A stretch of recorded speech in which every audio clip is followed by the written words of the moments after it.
A igreja local é a família de Deus. Essa aula é muito importante, eu preciso muito que você preste atenção nisso. A igreja é a família de Deus. Igreja espiritual, tá? O corpo de Cristo. 1 Coríntios 12, 27, presta atenção. Ora, vós sois o corpo de Cristo e seus membros em particular. A gente tem que entender isso. A igreja espiritual não é um templo, não é um prédio, né?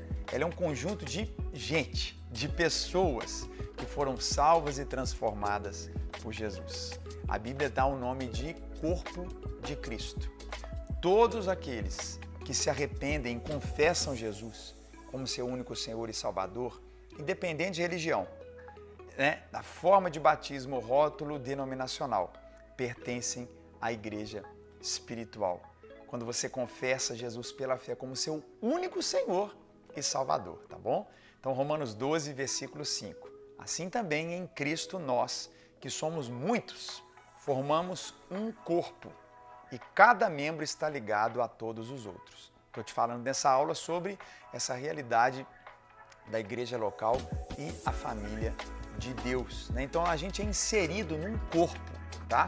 Como membros dele, no exato momento que a gente reconhece que a gente é pecador, que a gente pede para Jesus não entrar no nosso coração, então a gente vem ser parte de um corpo, de toda uma realidade. Em 2 Pedro 1,4 diz, pelas quais ele nos tem dado grandíssimas e preciosas promessas, para que por elas fiqueis participantes da natureza divina, havendo escapado da corrupção que pela concupiscência há no mundo. Então, a gente era de uma natureza de concupiscência, de pecado, de uma vida errada, de uma natureza errada, mas agora a gente nasceu de novo e a gente recebe a natureza de Deus. É a vida de Deus que vem habitar em nós. Então, agora a gente vive a partir dessa vida espiritual e não da vida que vivíamos antes.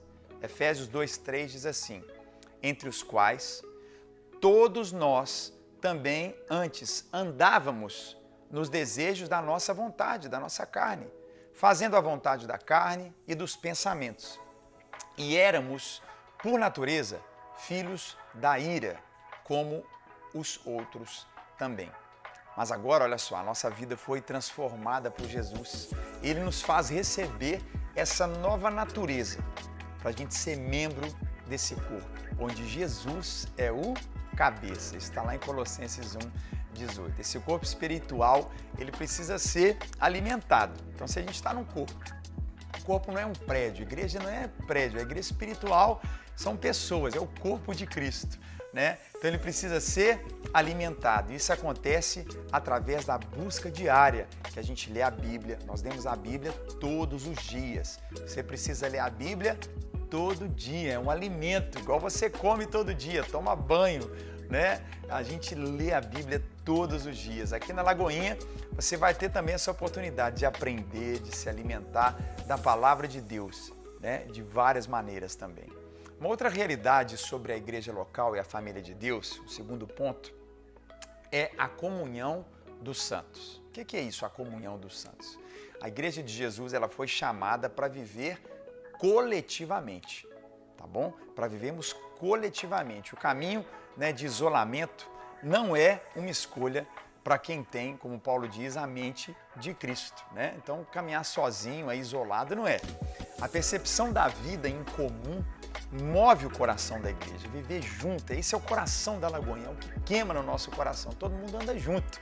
Qualquer alteração, por menor que seja, faz com que todo o corpo reaja e se concentre, né, inteiramente para resolver aquela situação, né? Aqueles que são feitos filhos de Deus, porque agora a gente tem a natureza de Deus, a gente se torna membro desse corpo, né?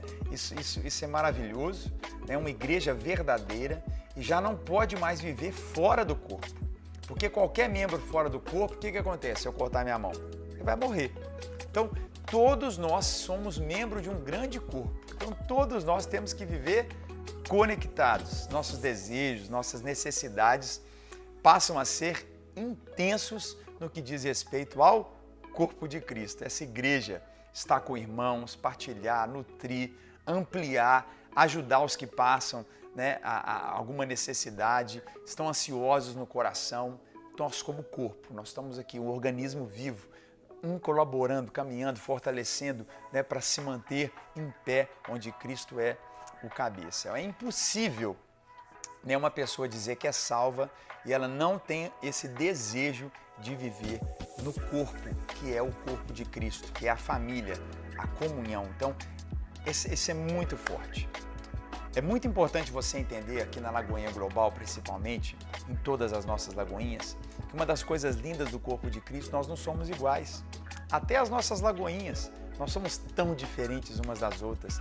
Temos vários padrões, temos vários princípios, mas a nossa diversidade mostra a grandeza do corpo de Cristo. Então é muito importante você entender que como corpo de Cristo que nós somos, né, a verdade da igreja não é um prédio, uma loja alugada, né, um prédio próprio maravilhoso que temos tantos aí na Lagoinha Global. Não é sobre isso, é sobre gente, sobre comunhão um com o outro. Então, a partir desse entendimento, a gente entende que a unidade, ela exige diversidade. A igreja local, olha só, é um lugar de pessoas imperfeitas que querem buscar a Deus justamente pelo entendimento que precisam dele. Então, na Lagoinha, a gente é muito diferente um do outro. E isso é lindo. A gente quer que continue diferente, cada um com a sua realidade, sendo mudado interiormente, no seu coração, no seu espírito e tendo claramente esse entendimento. Todos nós estamos aqui juntos na Lagoinha, querendo mudar, transformar a nossa vida para aquilo que Deus tem para o nosso coração. E desse entendimento, o Espírito Santo nos ensina também a sermos cristãos saudáveis, que põem em prática a sua fé, né? Que observa os ensinos poderosos da palavra de Deus. E isso marca muito o nosso coração. Então, assim, seja vós. Você está na Lagoinha, você é importante. Você está aqui, você faz parte do corpo. Você tem um papel crucial na vida da igreja, na vida comum da igreja. Você tem que ter voz, viver uma vida de bênção. Você tem que entender que você é tão importante quanto qualquer parte, não importa qual parte do corpo. Se machucar, vai doer, todo mundo vai sentir. Então, isso é muito importante. Um terceiro aspecto que eu te falo nessa aula é a celebração na igreja. A celebração na igreja. O culto deve ser intencional, espiritual e racional. Romanos 12, 1. Tá certo? E o culto ele deve ter ordem, ele deve ter uma decência, ele tem uma ordem no culto. O culto não é aleatório. 1 Coríntios 14, 40. Né? Então, o nosso culto de celebração na igreja, ele é um lugar onde a gente pode vivenciar a comunhão com os nossos irmãos. É muito importante entender isso. O culto para nós, essa reunião, ela tem esse papel, né, de viver em comunhão. Nesses momentos a gente se reúne também com diversas pessoas, pessoas que a gente conhece, pessoas que a gente não conhece. Para quê? Ter comunhão com todo mundo, mas também para exaltar o nome de Jesus. A gente ora junto, a gente canta louvor, a gente medita junto na palavra de Deus, né? O livro de Atos fala isso. Os primeiros anos da igreja, desde o seu nascimento, mostra que os cristãos costumavam se reunir, olha só, de comum acordo no pátio do templo. Então isso é muito importante. O culto, a celebração aqui na Lagoinha, em cada igreja da Lagoinha. Quando a igreja cresceu, se expandiu para outros lugares, né, as pessoas continuaram a manter a prática das reuniões de celebração. Né? Como não havia grandes estruturas públicas naquela época de adoração a Jesus nas cidades, os irmãos se reuniam onde? Se reuniam em casa, na casa dos discípulos, naqueles que tinham as casas maiores, aqueles que eram mais ricos, cabia mais gente e lá eles faziam essa reunião. Era o caso, por exemplo, da cidade, da igreja de Corinto, né? Enquanto haviam reuniões menores em outras casas, uma vez por semana, todas as pessoas se reuniam num único lugar, né? Que era na cidade de Corinto, era na casa de Gaio. Você pode ler depois se quiser, em Romanos 16, 23, tá bom? Em 1 Coríntios 1, 14. Então, a gente acredita na realidade da celebração do culto na igreja. Uma outra realidade que nós temos aqui na Lagoinha, muito clara na Lagoinha Global, é o grupo de crescimento. O que é o grupo de crescimento? Que a gente chama de GC. Como a gente já mencionou, a igreja desde o início realizou suas reuniões em lugares distintos, em prédios, em casas. Então, uma vez por semana, pelo menos, a gente se reúne nas casas, na empresa, em qualquer lugar. A gente tem essa reunião. Eu te dou a base de Atos 2, 46 e 47, tá bom? Você tem que entender isso aqui, ó. Vocês sabem que não deixei de pregar-lhes nada que fosse proveitoso, mas ensinei-lhes tudo publicamente e de casa em casa. Está aqui no livro de Atos, versículo 20, Atos 20, versículo 20. Então você vê a igreja se reunindo em prédios, na celebração, juntos, mas também em estudos, em tempos juntos, casa em casa. Então, enquanto nossas reuniões públicas de celebração, nós nos reunimos para adorar, corporativamente, ouvir a mensagem compartilhada do nosso pastor na Lagoinha, No GC, nós nos reunimos para conversar, compartilhar o que Jesus tem feito em nossas vidas e para orar uns pelos outros. O contexto do GC é comunhão e compartilhamento, de falar e ouvir, de participar, ministrar sobre a vida do outro. É muito importante no nosso site do lagoinha.com você ver qual Lagoinha tem aí na sua cidade. Você vai ver onde tem um GC perto de onde você mora e você pode encontrar ali uma vez por semana. Você pode abrir a sua casa, você pode fazer o curso e ser um líder de GC, quem sabe um supervisor de vários GCs. A gente crê muito nisso.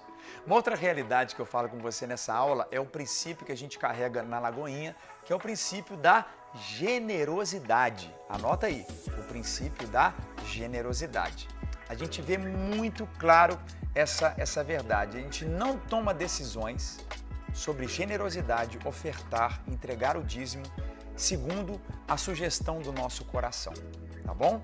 Ou do mundo, à nossa volta, mas de acordo com a palavra de Deus, que nos libertou do império das trevas e nos transportou para o reino do Filho do seu amor. Colossenses 1, 13, Se o nosso coração e o mundo à nossa volta nos chamam a guardar nossos recursos financeiros apenas para nós, a palavra de Deus nos ensina a sermos generosos, mordomos dos recursos que a gente recebe. Então isso tem que estar muito claro, Quando a gente segue Jesus, a gente entende pela palavra de Deus que o nosso dinheiro, nosso recurso, não foi conquistado só pela nossa força, mas foi a graça de Deus, O rei Davi, ele, por exemplo, ao doar generosamente na casa de Deus, ele escreveu, olha o que Davi escreveu: mas quem sou eu e quem é o meu povo para que pudéssemos contribuir tão generosamente como fizemos? Tudo vem de ti, e nós apenas te demos o que vem das suas mãos. 1 Crônicas 29, 14. Ele sabia, Davi, que aquilo que ele tinha conquistado não veio dele, foi o próprio Deus que permitiu que ele produzisse aquilo.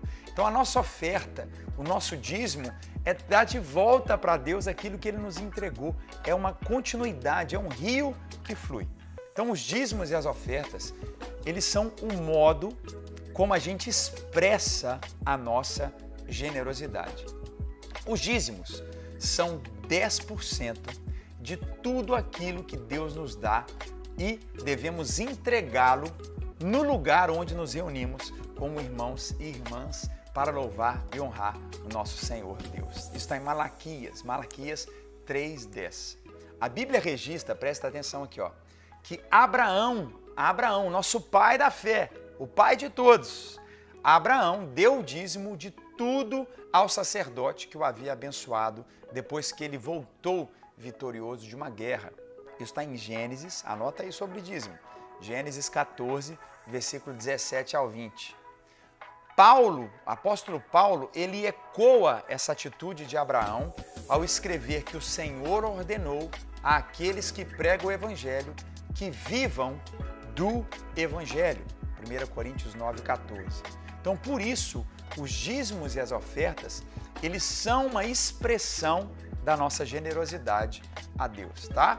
Então, os dízimos e as ofertas, presta atenção, não são substitutos, tá, da nossa santidade. Não é porque você dá o dízimo e entrega a sua oferta que você é santo. Não tem nada a ver uma coisa com a outra. Isso é um ato de generosidade e culto a Deus. Não é porque damos o dízimo e ofertamos que podemos tratar as pessoas de qualquer maneira. Uma vez Jesus criticou algumas pessoas que davam dízimo e ofertas, mas não eram misericordiosas com os outros. Jesus afirmou que elas deveriam tanto continuar dizimando, ofertando, quanto sendo misericordiosas. Está lá em Mateus 23, o versículo 23. Então é muito importante também lembrar que o dízimo, ele é um princípio. Estou amando dar essa aula para você, você está ouvindo da minha boca, olhando os meus olhos para entender isso, tá? Para todas as nossas igrejas. O dízimo, ele é um princípio, ele é um ensinamento que a gente tem que, o quê? Obedecer. O dízimo, ele é um ato de obediência. Existe bênção na obediência. Existe acesso a milagres quando a gente obedece. Então, Deus prova o nosso coração através do dízimo. A Bíblia diz que a avareza, né? A munheca aí, ó, ela é como uma idolatria. Colossenses 3:20, tá? Então, você ser preso ao dinheiro é como você idolatrar.